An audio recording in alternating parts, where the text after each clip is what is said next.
বন্ধুরা, এসে গেছি ইতিহাস বিদ্যার্থী টিউটোরিয়াল চ্যানেলে।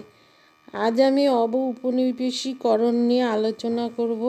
এই উপনিবেশিকরণের সামাজিক, রাজনৈতিক, অর্থনৈতিক তাৎপর্য নিয়ে বলবো। আচ্ছা, উপনিবেশিকরণের সামাজিক, রাজনৈতিক, অর্থনৈতিক তাৎপর্য লক্ষ্য করা যায় কখন? দ্বিতীয় বিশ্বযুদ্ধের পরবর্তীকালে বিভিন্ন ঘটনার পরিপ্রেক্ষিতে পৃথিবী থেকে পশ্চিমী সাম্রাজ্যবাদী শাসনের অবসান অর্থাৎ উপনিবেশগুলোর পতন ঘটতে থাকে এবং বিভিন্ন সামাজিক, রাজনৈতিক ও অর্থনৈতিক তাৎপর্য লক্ষ্য করা যায়। এই উপনিবেশিকরণের সামাজিক তাৎপর্য কী? সেগুলো হচ্ছে: 1. বর্ণ বৈষম্যবাদের গতিরোধ। ঔপনিবেশিক শাসনকালে এশিয়া, আফ্রিকা ও লাতিন আমেরিকার বিভিন্ন উপনিবেশের বাসিন্দারা বর্ণ বৈষম্যবাদের শিকার হয়েছিল। শ্বেতাঙ্গ শাসকদের সঙ্গে শাসিত কৃষ্ণাঙ্গ জনগোষ্ঠীর বিস্তর ব্যবধান ও অসাম্য সৃষ্টি হয়েছিল। কিন্তু উপনিবেশিকরণের ফলে জাতি বৈরতা ও বর্ণ বৈষম্যবাদের গতি রুদ্ধ হয়। দক্ষিণ আফ্রিকা, দক্ষিণ পশ্চিম আফ্রিকা, রোডেশিয়া থেকে ক্রমে বর্ণ বৈষম্যবাদ বিদায় নিতে থাকে। দ্বিতীয় কি? অস্থির পরিস্থিতির উদ্ভব। কিছু কিছু উপনিবেশ, বিশেষ করে আফ্রিকার বেশ কিছু উপনিবেশ রাজনৈতিক ও অর্থনৈতিক বিষয়ে এবং অভ্যন্তরীণ বিভেদ দ্বন্দ্বে এতটাই দুর্বল ছিল যে তারা স্বাধীনতার জন্য প্রস্তুত ছিল না। এই পরিস্থিতিতে তারা ঔপনিবেশিক শাসন থেকে মুক্ত হয়ে স্বাধীনতা লাভ করলেও দেশে সঠিক, সুস্থ গণতান্ত্রিক শাসন ব্যবস্থা প্রতিষ্ঠা করতে ব্যর্থ হয়। কোনো কোনো ক্ষেত্রে অভ্যন্তরীণ দ্বন্দ্ব গৃহযুদ্ধের দিকে মোড় নেয়। তৃতীয় কি? এলিট গোষ্ঠীর শক্তি বৃদ্ধি। ঔপনিবেশিক শক্তি বিদায় নেওয়ার পর সদ্য স্বাধীন বহু রাষ্ট্রের শাসন ক্ষমতা সেদেশের শিক্ষিত ও ধনী এলিট গোষ্ঠীর করায়ত্ত হয়। তারা দেশে নিজ গোষ্ঠীর আধিপত্য প্রতিষ্ঠা করতে সক্ষম হয়। দেশের সাধারণ দরিদ্র মানুষের সঙ্গে এই সমস্ত গোষ্ঠীর সামাজিক স্তর ও অর্থনৈতিক সামর্থ্যের বিস্তর পার্থক্য ছিল। পরবর্তীটা কি? এর রাজনৈতিক তাৎপর্য। সেটা কি? উপনিবেশিকরণের রাজনৈতিক তাৎপর্য: 1. তৃতীয় বিশ্বের উত্থান। দ্বিতীয় বিশ্বযুদ্ধের পরে এশিয়া, আফ্রিকা ও লাতিন আমেরিকার বহু উপনিবেশ বিদেশি সাম্রাজ্যবাদের শাসনমুক্ত হয়, অর্থাৎ উপনিবেশিকরণ ঘটে। এর ফলে এইসব মহাদেশের অন্তর্গত বিভিন্ন দেশ স্বাধীনতা অর্জন করে। সদ্য স্বাধীন এইসব দেশ তৃতীয় বিশ্ব নামে পরিচিত। তৃতীয় বিশ্বের এই দেশগুলো পৃথিবী থেকে উপনিবেশবাদ ও বর্ণ বৈষম্য দূর করতে যথেষ্ট উদ্যোগী হয়ে ওঠে। তারা সম্মিলিত জাতিপুঞ্জের সদস্যপদ গ্রহণ করে এবং উপনিবেশবাদ ও বর্ণ বৈষম্য দূর করতে জাতিপুঞ্জের সাহায্য নেয়। দ্বিতীয় বিশ্বযুদ্ধের পরবর্তীকালে জাতিপুঞ্জের 179টি সদস্য রাষ্ট্রের মধ্যে 100টি সদস্য রাষ্ট্রই ছিল সদ্য স্বাধীন। তৃতীয় বিশ্বের উত্থানের ফলে সম্মিলিত জাতিপুঞ্জের পরিধি, কার্যাবলীর যথেষ্ট প্রসার ঘটে ও তার ভূমিকা খুবই গুরুত্বপূর্ণ হয়ে ওঠে। পরেরটা কি? জাতিভিত্তিক নতুন বিশ্ব ব্যবস্থার উদ্ভব। উপনিবেশিকরণ দ্বিতীয় বিশ্বযুদ্ধের পরবর্তীকালে বিশ্বের রাজনৈতিক কাঠামো গঠনে গুরুত্বপূর্ণ ভূমিকা পালন করে। উপনিবেশিকরণের ফলে পুরনো ইউরোপীয় সাম্রাজ্যগুলির অধীনতা ছিন্ন করে জাতিভিত্তিক ক্ষুদ্র বৃহৎ অসংখ্য রাষ্ট্রের আত্মপ্রকাশ ঘটে। স্বাধীনতা লাভের পর এইসব জাতি নিজেদের সার্বভৌম ক্ষমতা প্রয়োগ করার সুযোগ পায়, ফলে নতুন রাজনৈতিক বিশ্ব ব্যবস্থা গড়ে ওঠে। তৃতীয় রাজনৈতিক তাৎপর্যটা কি? সাম্রাজ্যবাদের গতিরোধ। অবৌপনিবেশিকরণের ফলে সাম্রাজ্যবাদী অধীনতা ছিন্ন করে অসংখ্য স্বাধীন রাষ্ট্রের উত্থান ঘটে। সদ্য স্বাধীন এইসব রাষ্ট্র দীর্ঘকাল ধরে সাম্রাজ্যবাদের কুফল ভোগ করার ফলে স্বাভাবিকভাবেই সাম্রাজ্যবাদের বিরোধী হয়ে ওঠে। স্বাধীনতা লাভের পরও এইসব দেশ অন্যান্য পরাধীন দেশের স্বাধীনতার আকাঙ্ক্ষাকে সমর্থন জুগিয়ে সাম্রাজ্যবাদের বিরুদ্ধে লড়াই চালিয়ে যায়। ফলে ঔপনিবেশিক শক্তিগুলোর সাম্রাজ্যবাদী আগ্রাসনের প্রচেষ্টা বাধাপ্রাপ্ত হয়। চতুর্থত, রাজনীতির প্রসার। দ্বিতীয় বিশ্বযুদ্ধের আগে পর্যন্ত ইউরোপ মহাদেশ এবং কোনো কোনো ক্ষেত্রে উত্তর আমেরিকা পর্যন্ত আন্তর্জাতিক সম্পর্কের পরিধি প্রসারিত ছিল।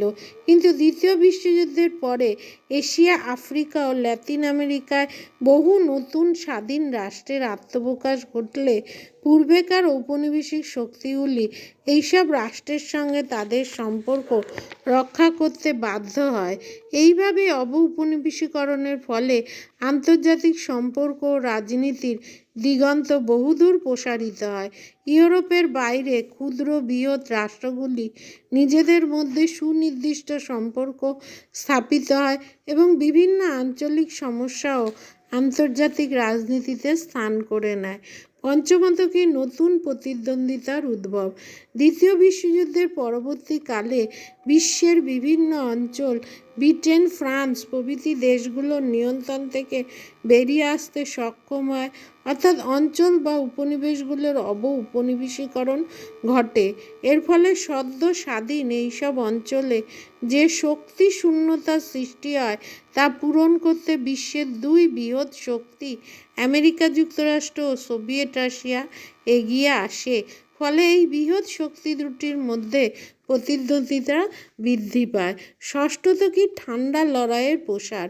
ঔপনিবেশিক শক্তিগুলোর কবল থেকে মুক্ত হলেও সদ্য স্বাধীন রাষ্ট্রগুলিতে সোভিয়েত রাশিয়া নিজেদের নিয়ন্ত্রণ প্রতিষ্ঠার জন্য সমাজতান্ত্রিক মতাদর্শ প্রচার ও প্রসারে এবং আমেরিকা নিজেদের নিয়ন্ত্রণাধীন পুঁজিবাদের প্রসারে সক্রিয় উদ্যোগ নেয়।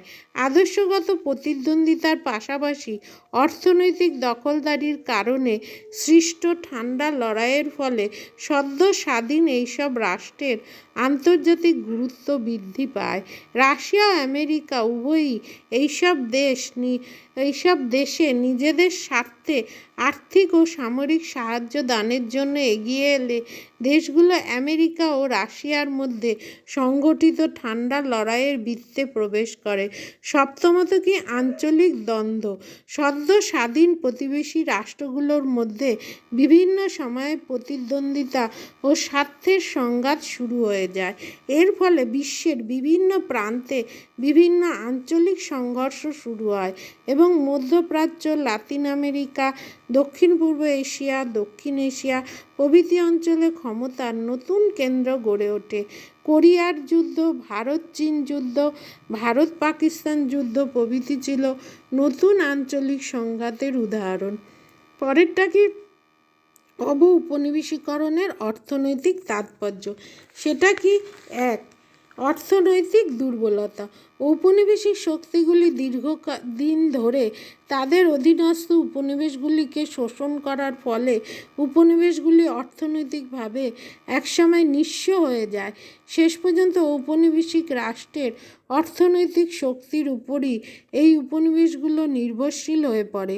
পরবর্তী সময়ে এইসব উপনিবেশগুলি স্বাধীনতা লাভ করলেও তারা অর্থনৈতিক দিক থেকে খুবই দুর্বল হয়ে পড়ে। অর্থনৈতিক দুর্বলতার কারণে দেশের কৃষি উৎপাদন, শিল্পায়ন প্রভৃতি ব্যাহত হয় এবং সামগ্রিক উন্নয়ন থমকে যায়। সদ্য স্বাধীন এইসব দেশে বেকারত্ব এবং কোথাও কোথাও খাদ্যাভাব তীব্র আকার ধারণ করে। পরেরটা কি? নয়া উপনিবেশবাদ। ঔপনিবেশিক শাসন থেকে মুক্ত হওয়ার পর সদ্য স্বাধীন এইসব দেশ নিরাপত্তা, শিল্পায়ন, অর্থনৈতিক অগ্রগতি প্রভৃতির প্রয়োজনে ইউরোপ বা অন্যান্য স্থানের বৃহৎ শক্তিগুলির উপর নির্ভরশীল হতে বাধ্য হয়। সুযোগ বুঝে বৃহৎ শক্তিগুলি সদ্য স্বাধীন এইসব দেশে অর্থনৈতিক সহায়তা দান করে। সেখানে নিজেদের প্রভাব প্রতিপত্তি ও পরোক্ষভাবে শোষণ বৃদ্ধি করে। ফলে ঔপনিবেশিক শক্তির অধীনতা ছিন্ন করার পরেও এইসব রাষ্ট্র ঔপনিবেশিক শক্তিগুলির অর্থনৈতিক উপনিবেশবাদের শিকার হয়। এই সদ্য স্বাধীন দেশগুলোতে ঔপনিবেশিক শক্তিগুলির আর্থিক সাহায্য দানের মাধ্যমে দেশের প্রতিপত্তি বৃদ্ধি করার ঘটনাই হলো নয়া উপনিবেশবাদ। তারপরে নয়া উপনিবেশবাদ।